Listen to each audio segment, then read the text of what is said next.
জায়গা আছে তিনটে ফতোয়া, কোনো জায়গাতে হয় একদম ওয়াজিবের দরজা দিতেই হবে, না দিলে গুনাহ হবে, যেমন উদাহরণ হচ্ছে ভারত।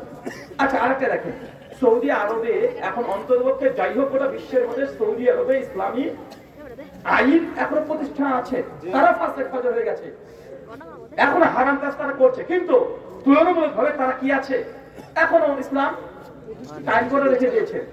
এখন সৌদি আরবে যদি কোনো দল বের হয়, রাজনৈতিক দল বলেন, যে কোনো দল, বিপ্লবকারী যে দল বের হয়, যারা বলে যে না আমরা কোরআনের আইন মানি না, আমরা ব্রিটিশ ল সৌদি আরবে কায়েম করবো, এই জন্য যদি আন্দোলন করে, গণতন্ত্র করে, ভোট পদ্ধতি করে, আপনি যদি এদেরকে ভোট দেন, হবে শিরক। কি হবে? শিরক। কেন? আল্লাহর বিধান চলছে, এটাকে সরিয়ে মানব রচিত শরীয়ত আপনি আসতে চাচ্ছেন, এখানে কি হবে? শিরক হবে। তাহলে বুঝতে পারলে প্রেক্ষাপট। তো গণতন্ত্র আলাদা জিনিস, ভোট পদ্ধতি আলাদা জিনিস। ভোট কি? ভোট কি? ভোট নির্বাচন, কোন লোকটা ভালো কোনটা খারাপ, এটা মুসলমান এই কথা সিলেকশন সে করতে পারে, যে না আমার নেতা এটা হওয়া উচিত। আল্লাহ পাক বলছে ইয়াউমা নাদউ কুল্লু উনাসিন বিইমানিহিম, সেই দিন কিয়ামতের মাঠে প্রত্যেক মানুষ তার নিজ নিজ ঈমান করে উঠবে। এখন এই ইমামের অনেকগুলো মানে আছে। ইবনে কাসিরে সূরা মাইদা 71 নম্বর আয়াতে তাফসীর করে দেখেন, কেউ বলেছে এখানে কোরআনকে বলেছে, কেউ বলেছে নবীকে বলেছে, কেউ বলেছে দুনিয়াবি নেতাও হতে পারে। তো আপনি যাকে আনুগত্য করছেন, অনুসরণ করছেন, কিয়ামতের মাঠে তাকে উঠবেন। এখন দেখছেন যে আপনার এলাকাতে এই লোকটাকে ভোট দিতেই যখন হচ্ছে, এই লোকটা মদখোর মাতাল, আর এই লোকটা আছে অন্তত 5 ওয়াক্ত নামাজ পড়ে, প্রতারণা করে না, বাটপারি করে না। ভোট যখন দিতে হবে সিলেকশন, আপনি বলতে পারেন ভালো মানুষকে। কথা বুঝতে পারলেন? আরো অনেক ব্যাপার আছে, 35 মিনিটের আলোচনা আছে, একটু ব্রিফ নেবেন। শুকরান। আচ্ছা, আমার লেখা কিছু বই আছে, বারবার বলছে বড়দিনের উপহার, বাইবেলের 350 খানা বৈজ্ঞানিক ভুল এই বইটাতে ধরা হচ্ছে। ডক্টর জাকির নাকি বক্তব্য শুনেছেন না, 38 খানা বাইবেলের ভুল, ওই ভুলগুলো বাদ দিয়ে আমি প্রায় আরো 350 খানা ভুল এই বইয়ের মধ্যে নকল করেছি। বাইবেলের কোথায় আছে, কত অধ্যায়, কত নম্বর পৃষ্ঠা, নিউ টেস্টামেন্ট ওল্ড টেস্টামেন্ট দুটো সহকারে লেখা আছে। এমনকি তালমুদ, তানাখ সবগুলো থেকে দেওয়া হয়েছে, ব্যাখ্যা গ্রন্থ সবগুলো, কমেন্টারি বাইবেলের প্রায় 1000 উপরে রেফারেন্স আছে বইটাতে, প্রায় 1000। কথা বুঝতে পারলেন? বইটা পড়লে খ্রিস্টান ধর্মের পুরো এ টু জেড এটা বুঝতে পারবেন। এক পরে পরে ওই যে নিচ্ছে কোন দিকে আছে। দুই, আরেকটা বই আছে আনারে মাসাবি রাকাতে তারাবি। কিছুদিন আগে আপনাদের বাংলাদেশের জগৎ বিখ্যাত হানাফি দেওবন্দি আলেম আলী হোসেন ওসামা, তার সঙ্গে আমার তারাবি 8-20 নিয়ে একটা ডিবেট হয়েছে না ভাইজান? মানুষ মনে করতো যে নবী 8 টাকা তারাবি করেছে, ওমর 20 টাকা তারাবি চালু করেছে, এটা আহলে হাদিসরা মনে করতো। এই জন্য টপিকটা সেট করেছিলাম যে ওমর কত টাকা তারাবি চালু করেছে, 8 না 20। আমি ওখানে বারবার এই ভুল ধারণা খণ্ডন করার চেষ্টা করছিলাম আহলে হাদিসদেরকেও, এরা মনে করতো যে ওমর 20 চালু করেছে আর আল্লাহ নবী 8 করেছে, অচেনা কথা ভুল। ওমর 20 না, ওমর 8-এরই আদেশ দিয়েছিল। কথা বুঝতে পারলেন? এই বিষয়ে করে দীর্ঘ আলোচনা করে দেখিয়েছি। গোল্ডেন চেন মনে করে না, বেচারা বুঝতে পারলো না গোল্ডেন চেন কি জিনিস। ও ভাবছে যে আমি এমনি এমনি বলছি, আরে এটা উসুল হাদিসের পরিভাষা, সিলসিলাতু যাহাব মানে গোল্ডেন চেন, মানে ইংলিশে বলেছি, ও ভাবছে এমনি মনে হয় বলছি।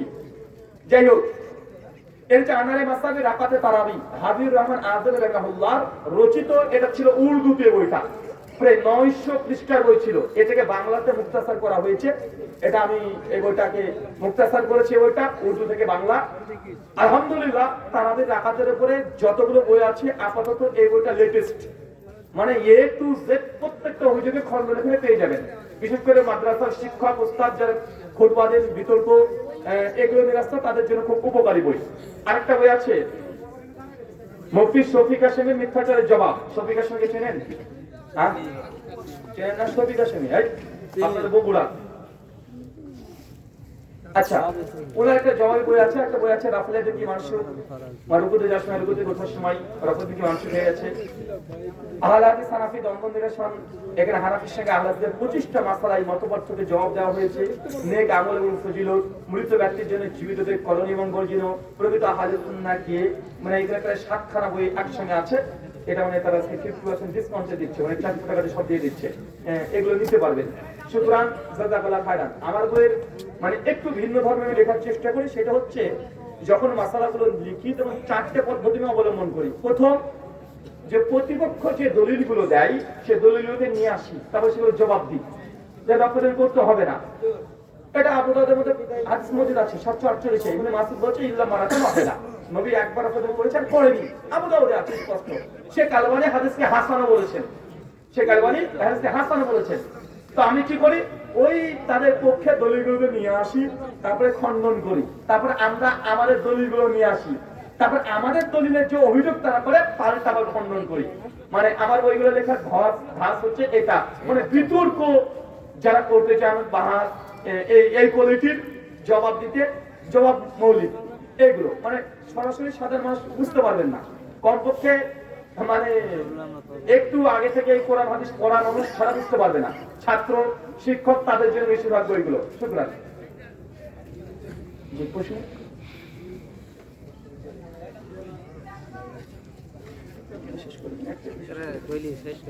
সর্বশেষ প্রশ্ন, শাইখ অনেক দূরে যাবে, এজন্য আর তাকে সময় আমরা লস না করি, যেহেতু রাত্রের সফর চলে যাবে, আমরা ছেড়ে দিচ্ছি। আরেকটি প্রশ্ন, এটাই শেষ প্রশ্ন। দাদার আগে বাবা মারা গেলে নাতিরা তার দাদার সম্পদের ভাগ পাবে কিনা, যদি বাবার নামে সম্পত্তি লিখিত না থাকে? আপনার বাবা মারা গেছে, আপনার বাবা আপনার দাদুর জমিতে বাড়ি করেছে, মানে আমি সিনটা বলছি, আপনার বাবার নিজস্ব কোনো জমি ছিল না, আপনার দাদুর জমির উপরে একটা বাড়ি করেছে, আপনার বাবা মারা গেল, এখন দাদুর সম্পত্তি আপনি পাবেন কি পাবেন না? শরীয়তের ভাষাতে এই বাড়ির মালিকও আপনি না। কথা বুঝতে পারবেন? আপনার বাপ যদি পড়েও থাকে, তারপরে এই বাড়ির মালিক আপনি না, যার জমি সে মালিক। কথা বুঝতে পারলেন? যার জমি সে মালিক। আপনার দাদু যদি দিতে চায় দিতে পারবে, কিন্তু শরীয়তের হক আপনার নাই। কি বুঝলেন কথা বলে? শরীয়তের হক নাই। বাবা মারা গেছে, নাতি হিসাবে আপনাকে এমনি এমনি দিতে পারে মানবিক দিক থেকে, কিন্তু শরীয়তের দিক থেকে আপনি পাবেন না। শুকরান, জাযাকাল্লাহু খায়রান, বারাকাল্লাহু